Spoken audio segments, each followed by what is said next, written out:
kailangan pang magtokhang, kailangan pang mag-EJK just to solve the drug problem. Si Abalos, yung kalaban ng kriminal, di ba? Hindi ba dapat siya yung maging point person to say what they have been doing in the past 2 years? Na Mm. nahuli nila si Kiboloy, nahuli nila si ganito, ito yung ginawa nila. Shouldn't he be the spokesman? Na ngayon, may Remulla ka pa. Na O medyo, meron yung bida tapang-tapang eh. din. Hmm? Nasa billboard naman ni Abalos eh. Ngayon, ang nakikita lang, Kalaban ng kalaban at kriminal. kriminal. Oo. Meron siyang programa yung bida na parang mag-i-immerse dun sa isang community, yung police. And kung titingnan mo yung data, yung numbers, maganda naman, may resulta naman. Kaso hindi na ako communicate siguro sa tao enough eh. Parang ang soft nga masyado eh. Parang nanggaling ka sa hard approach, tapos biglang bida, parang bida, wag magdroga, parang ang lambot masyado. So I think tignan nila ng mabuti to make it ano eh. Siguro itong bagong DILG, hindi ko alam kung kaya nitong si Secretary John Vic na mas diinan ng konti na pakita na more tough on crimes, tough on illegal drugs para at least yung mga tao hindi na kukumpara o hindi ano eh. Kung kaya hindi mo nahanapin si Digong eh. Kasi itong administration na to, hindi naman kailangan galing kay BBM, kahit nga doon sa mga secretary level, kila Marbil at doon sa ibang mga ano dyan, na to show that they are tough on crime, parang ginagawa ngayon sa Pogo, di ba? Yung mga illegal na mga Pogo, they're cracking down. No? Yung isang building sa Manila, tapos I think sa Bataan, nung isang araw. So they need to show more of that eh, na they are tough on crime and mas safe. Kumbaga, mas effective yung ginagawa nila at hindi Di mo ba si kailangan BBM noon, mag-resort di sa ba mga ano. But ito yung problem, di ba? Naalala mo, Mark, nung may drug bust daw na malaki. Remember, there was a drug bust earlier, tapos si BBM pa nag-speech. Tapos pinagtawanan lang siya ng mga DTS na, we, polvoronik ka lang eh, mga ganun. Tapos ginawan pa nilang kwento yung facial expression ng mga nasa likod. Like, it's not like kulang na efforts, pero parang every time na may effort, medyo pinagtawanan lang ng mga DDS. Hindi kaya damn if you do, damn if you don't ang in a sense like the other side is so convinced against you na there's no point na you engage them on that issue. At baka mamaya kung saan pa mapunta yung issue na yun, baka ma-expose pa yung mga EJK na ongoing. Oh, hindi wala kang na magagawa dun sa mga diehards eh. Pero yung mga meron kasing nasa middle na gusto yung Mga medium drug war, voters. oo eh. Alam naman siguro nila na medyo may illegal na ginagawa pero walang alternative na parang hard approach. Siguro offer them a hard approach. Kung di man si BBM kasi nga wala sa karakter ni BBM eh. Siguro doon napapasok yung mga bata niya, yung secretary niya at yung mga ibang mga tao sa administration niya. Ikaw, Sir Ronald, what do you think is the I don't know, solution stopgap measure ganun? Kasi tama naman si Mark na to a certain degree nag-resonate pa rin yung the Digong narrative. In fact, towards the end, di ba, ayaw tapusin ni Digong yung speech niya para he overtalks pa sila Bato, pinahamak pa niya nga si Bato at saka yung iba. But he keeps on saying yung mga pulis, kapulisan, I am with you, I protected you, on your side. Parang ginamit pa niya yung platform to rally the police around him. What should the BBM administration do to make sure na Digong doesn't play that narrative or that propaganda game? Maraming pala eh. Maraming mga gaps dun sa hearing. Unang-una, walang nagtanong, did the anti-drug campaign succeed? Ikalawa, the Las Cañas framework na meron silang video ni Las Cañas, hindi pinalabas. I-reiterate lang ni Las Cañas na pinatay namin yung mga drug lords at saka yung mga pusher para palitan ng aming sariling drug lords at ng aming sariling pusher. At yun yung Michael Yang strategy. Yun yung Davao model. Pinatay nila yung mga drug lords at saka pusher para palitan ng sarili nila. Fast forward, may kaso ngayon si Michael Yang tungkol sa drug bust sa Mexico, Pampanga. The Presidential Advisor for Economic Affairs was involved with drugs. Kasama rin yan dun sa Guban testimony sa Quad na lumabas. So yun yung hindi na belabor during the Senate hearing. The elephant in the room, the Las Cañas testimony, the Matobato Asierto testimony. Hindi nga naimbitahan si Asierto eh, dun sa Senate hearing. Ang inimbitahan si Panelo at saka si Belgica, no? Na wala namang sinabi. So, yun yung isang problema. Walang coordination yung mga forces of light. Ang may coordination, yung forces ng kadiliman at kasamaan. Nandun sila lahat sa gallery. No? Nandun si Badoy sa gallery. Nandun si Trixie Angeles sa gallery. Nandun yung mga pinapasok ni Gibo, ni Bato, ni Bongo, ni Robin Hood Padilla, na mga DDS. Nasa gallery lahat. Cheering. Tapos walang tao sa gallery, yung mga anti-Duterte, yung mga anti-Tokhang, anti-EJK. So there was no O yung mga coordination, biktima. no strategizing, no? Diyan. Yung meron sila was the video of Las Cañas. Hindi pa na ipalabas. Dahil ang galing-galing nung chair ng committee, no? So, ang daming ganyan na inaasahan ko lalabas, no? Yung sinasabi ni Ping na itong strategy ni Digong ay demand side. Pinapatay yung user rather than ang sarhan mo yung supply side. The source of drugs sa Bucor, sa customs, yun. Yun yung dapat mong solusyonan. Kahit patayin mo, ubusin mo ang mga addict, it won't solve the drug problem because the problem is supply side. No?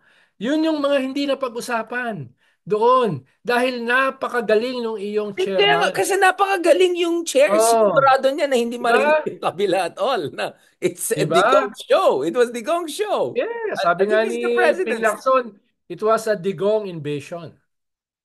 At makikita mo, yung organize ay yung mga DDS sa Senado at yung mga DDS sa gallery. At yung mga administration senators na naging sycophants ni Digong. Lang dati kay Digong tapos nag-sycophant sa kabila and then dumating si Digong bumaligtad ulit. Parang I think it's more like ganyan ang nangyari. Ex-Digong, Yes. balik Digong, balik buhay. Ikaw, Mark, go back to this before we go to Sara, the other Duterte, and the whole impeachment issue which Ronald mentioned a while ago. Uh, Ikaw, Mark, hindi ka ba nagtaka? I mean, it's sobrang predictable naman ang gagawin nila, eh, 'di ba? You already know the Pentium 4, Pentium 1, iPhone 2 software ng mga DDS. It's not like it's something genius or out of this world. But for some reason, parang kulang yung ammunition ng kabila. Is it because they underestimated Digong thinking, wala na, laos na yan, ulyanin na yan, parang ganun yung... Do you think there was an underestimation of Digong? And or it was more like, let him have this show and magkalat siya and all of that and everyone knows it's a joke. This is a circus. Pero ano kasi kung titingnan mo yung sa Congress, ganun din eh. Every time merong darating na Duterte, yung sa Congress nga, si Sara pa lang yun eh. Si Sara, nowhere near kasing galing ni Digong pagdating sa mga theatrics and all that. Kay Sara pa lang, tumitiklop na sila. Dito naman sa Senado, hindi ko nga maintindihan, parang wala ang kaalyado talaga si BBM. Wala talagang maaasahan talaga dyan. Nga, hindi nila kinausap, hindi nila pinagandaan. O kaya lumalabas tuloy, si Digong yung lalabas dyan. Ah, ewan ko eh kung hindi nila ba't hindi nila napagplanuhan ng mabuti yung ano or na caught off guard sila. O akala nila Amateur hindi night. darating. Amateur night. O So, akala nila hindi darating, tatlong mga ganun taon ba? na natin sinasabing amateur night na yan, 2022 pa, parang wala bang learning curve itong admin wala bang learning curve, di ba nagpalit nga sila ng PCO secretary, I mean, you would imagine, o ikaw, Rod, di ba, Mark, kaibigan mo si Chavez, Cesar Chavez, siya ng, wala, okay, change topic na, baka, sabi, Mark, ano, hello, ito si Ronald, last before we go to Sarah. Quadcom. Do Ah. you think that Quadcom and all have to come in? Kasi sumablay kayo yung Quadcom. Ano yung script ng DDS, Mark, na nagko-coach daw sila Dan Fernandez dun sa mga witness daw? Ano yung ulit yun? Well, kung meron ka kasing witness na nirecommend halimbawa ni Garma, kailangan mong i-check, kausapin kung isasabihin ba niya ay may relevance sa hearing. Di ba? Ang problema, na-set up sila, in-spin, na unang nag-spin yung kanilang kinausap na wala namang sasabihin na value added. No, hindi ko nga alam, hindi ko nga kilala kung sino yun eh. Sa No? amateur hour din. Sino siya, no? Sino siya, no? Sabi ko nga kay Dan Fernandez, Who you? dapat meron kayong CCTV man lang Oh. para na monitor para hindi kayo na set up, di ba? No? Kaya ang sabi, dapat daw hindi kakausapin. Well, check mo kasi kung sasabihin ba nito ay may relevance, ito ba ay matino. Usually, ang papadala mo, staff mo to check. Tapos kung merong substantial o siya ay mismo aamin, tsaka haharap yung mga principals, di ba? Siyempre, gusto nila isabotahe yung Quadcom, Atat sila, no? Yeah. maglalagay sila ng Trojan horse. Pero still, balance sheet, mas mas lamang pa rin yung Quadcom kaysa sa Senate hearing. At Mas least sa balance Quadcom, kaysa ano. oh, kahit sa Quadcom, kahit na minsan na off balance sila ni Sara, humahabol naman sila. Medyo ikinakanto naman nila si Abante, 'di ba? Si Paduano. Even Ang si Joel kasalanan ni Chua, medyo Paduano, in fairness, nag-level up over time. pero mabait no? Mabait no? Yung si Paduano naman, magtagalog na lang, wag na mag-Ingles o kaya magpatulong kay Richard Haydarian ng basic grammar, no? Dahil mas Na maganda kasi murder na yung na yung EJK niya. mas maganda kasi kung yung salita mo, yung kabisado mo na. Huwag mo nang pilitin, 'di ba? Parang ako, hindi ako magaling mag-English, hindi ako katulad ng Haydarian. So puro Tagalog na lang ako. 'Di Puro ba? Puro awayin mo si Tagalog na lang ako. Itarian para siya magsalita. Ah, Sa story ko, Oo. nawain mo si Siyempre, para Itarian. masaya. Para masaya. Ikaw naman, gusto mo Nakita mo boring. ba Di kahapon ba? naaway ako Kung ni wala ka tayong Ronald? pag-aawayan, kailangan natin mag-create ng Alam mo, Ronald, pag-aawayan. okay Di na ba? sana ako nung inaway mo ko eh. Ang hindi ko matanggap, tinawag mo ako ng kabilang channel na naman. Sabi ko, paano kami naging kamukha ni Christian? Ang laki ng itsura namin, di ba? Like, Matagal naman matagal na nangyayari yun. Pag si Christian naman, tatawagin mo Richard. actually, okay lang Imagine mo sa'yo. rin yung Ang dami pinsan. tao lumalapit, binabaliktad kayo. Like, parang ang layo ng itsura namin. How do you make, parang ang layo na. Buti nga, hindi Di ba kita si tinawag na Christian, Red. si Christian Esquera, mas kamukha pa. O gusto mo, tawagin kita Michael Pahatin. Patawagan kita, ano, Panelo. Basta, ikaw, Oh. Mark. Mark, bago tayo punta kay Sarah, meron ka bang update kay Daddy? Ay, sorry, may update ka kay Harry. Nakita ko, nag-vlog siya nung isang araw, si Harry. May vlog siya nung isang araw. Aba, nawala si Mark. Ayun, wala. Hindi Oh, ka Mark, nagpaparamdam eh. Hello, hello. Puro tira Hello. na tira sa Facebook eh. Oo, pero Ano, kung nasan Mark? man siya, sana proud siya sa akin. Yun Kung lang. nasan man si tatay. Ikaw na lang mag-senatorial candidate para Ako na lang manalo. tumakbo para sa kanya. Para meron naman tatakbo sa pamilya. Spokesperson mo sana yon sa campaign. Oo, Oo. sayang. Hindi lang spokesperson, dancer. Dancerist. Oo. Di ba magaling magsayaw? Yeah. Nakita mo yung mga si Ronald, tinitignan niya ako pag nagsasayaw ako. Sabi ko, ito, Ty Darius. Lalo na pag nagsha-shadow boxing sa gitna ng global city. Ginamit pa naman ng mga haters ko niyan. Parang, hello, nagpapatawa Uh, ka ito, mga syunganto. Walang sense of humor. Ito, pag-usapan natin si Sarah. No? So, obviously, Sir Ronald, you mentioned a while ago, the impeachment thing is beginning to kick off, and graft and corruption have been invoked as a basis. But before I go to the impeachment process, actually, Menardo Guevara back in 2019 made it clear that the vice president doesn't have absolute immunity, nowhere close to what the president has. And even if hindi ma-impeach ang isang vice president, if culpable of a serious crime, pwede siya mag-disqualify in the future. So that means you don't even need to impeach Sara to make sure she's no longer a threat, right? I mean, you could file other cases na hindi under the impeachment, but it could be other cases na could disqualify her down the road. I'm surprised that's not coming up as much kasi yun yung threat na ginamit kay Leni Robredo back in the day na we don't even need to impeach you. We can just, find you culpable of crime na hindi pasok sa limited immunity mo and then ang problema kasi doon sa framework ni Solgen ay kinakailangan mo ng a strong legal uh, jurisprudential basis. yes, dahil papile mo sa korte. Yung impeachment is more political than legal. So hindi kinakailangan ng masyadong Jurisprudence. very heavy legal rigor, no? Anash. It's political eh. At saka ikalawa, pag na-impeach ka, you can no longer get sympathy dahil you can no longer run for any elective position. Kung sa korte, habang tuloy-tuloy yung korte, pwede ka pang tumakbo. Meron ka pang MR, meron ka pang appeal, abot pa You yun sa kick the Supreme can down the Court. road, kick No? the can down the road. Oo. Yung Mm. impeachment, wala na yun. Pag na-impeach ka, Mabilis na-convict ka, lang. tapos na. Tapos na. Kahit anong sympathy yung sasabihin mong i-organize mo, baliwala. Dahil you can no longer run for any elective Why position. not sabayan mo? Ha? One-two punch. One-two punch. One separate case na hindi pa Pwede. ulitin niya. Ganun Right? ang dapat Yan na Pwede, natin no? mangyari. basta, yeah, one-two Ganun ang punch. dapat gawin nila kay Mukhang Digong. ganun nga mangyayari. Habang may ICC case, meron kang kaso sa korte against crimes against humanity. Dahil kasama sa ating jurisprudence yun eh. Yung crimes against humanity. Di isabay mo, di ba? One-two punch, exactly. But don't you think that's Kaso, what BBM is working on? So after, baka we're just underestimating him na mukha siyang sablay and hari ng sablay, pero yung well, pala, ang problema mo, you have 6 months, no? You have less than 6 months until the midterm election. Ibig sabihin, wala kang luxury of time. You have to do that yesterday, no? Gagawin nila yan this month. Less than 2 months na lang yung simula ng elections. yung working day ng Congress at saka ng House, Right. no? Kaya you have to do that within that less than 2 months na session days. So No? even if nakita natin that that whole Duterte show in the Senate, you think Ronald, there, if BBM wants it, he can still mobilize the 16 senators to go for the impeachment? Kasi alam natin sa lower house, madali lang yan yaka, di ba? Yung Yes, Senate, yes. yung Dahil concern. alam mo naman na masyadong ideological at saka principle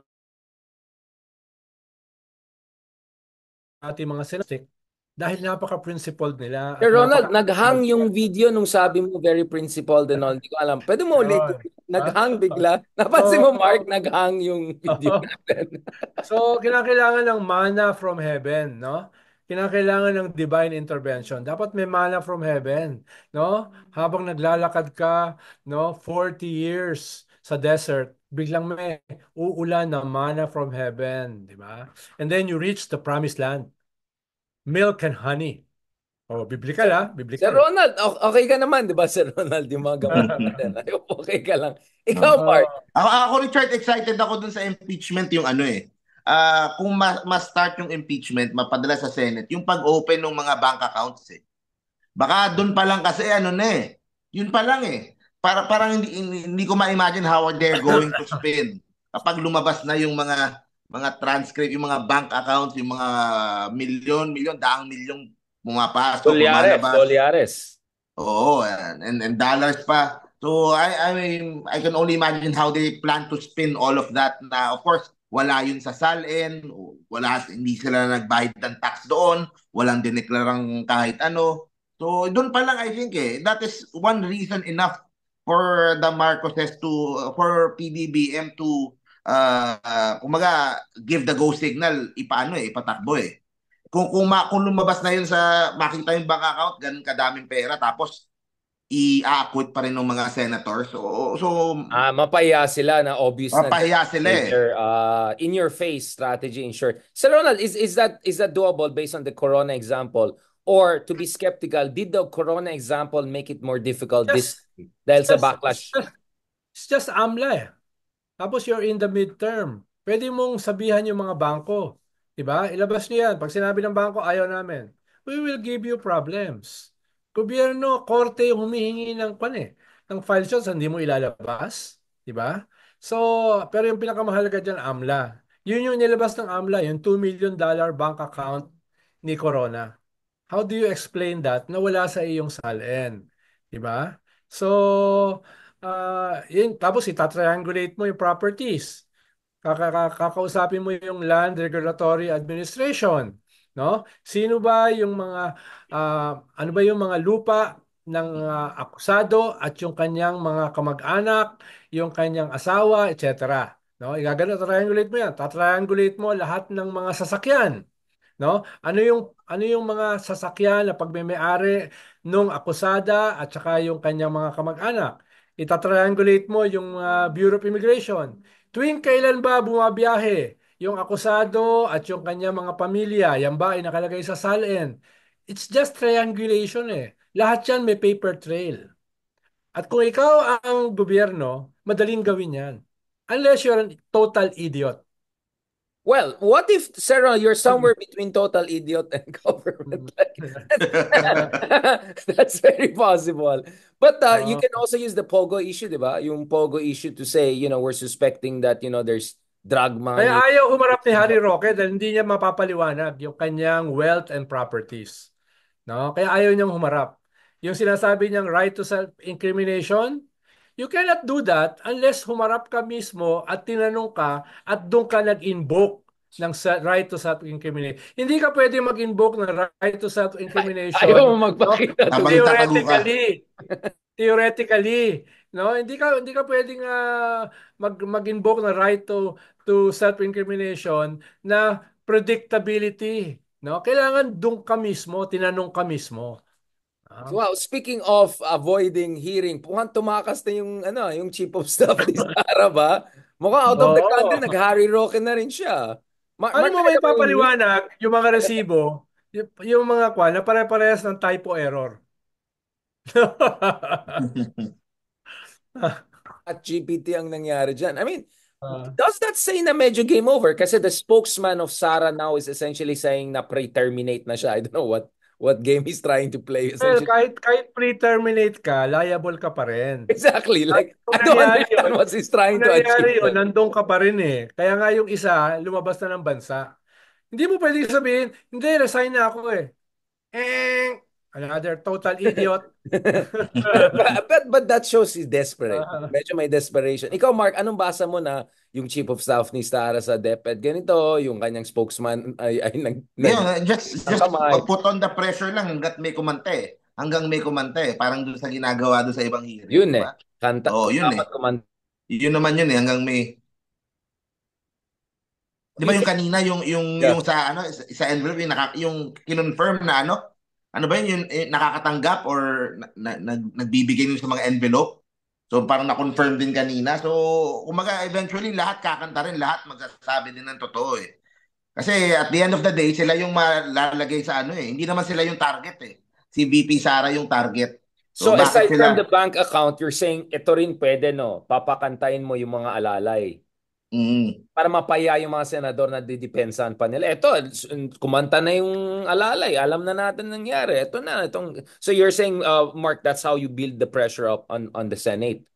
Para hindi ko sa alam kung may pag-asa yung Senate eh. Parang takot lahat eh. Hindi ko, because of the Mindanao vote, sa baka existing sila, batch ng aside from Risa, hindi ko na makitaan kung sinong kung sinong pwedeng mag-stand up dito kay At Digong yun, eh. at yun yung kaibahan ng mga kongresista. District sila eh. Wala silang Mm. pakialam dun sa pwedeng mai-deliver ni Kibuloy, mai-deliver ni Digong. Davao. Wala siyang pakialam, wala silang pakialam doon.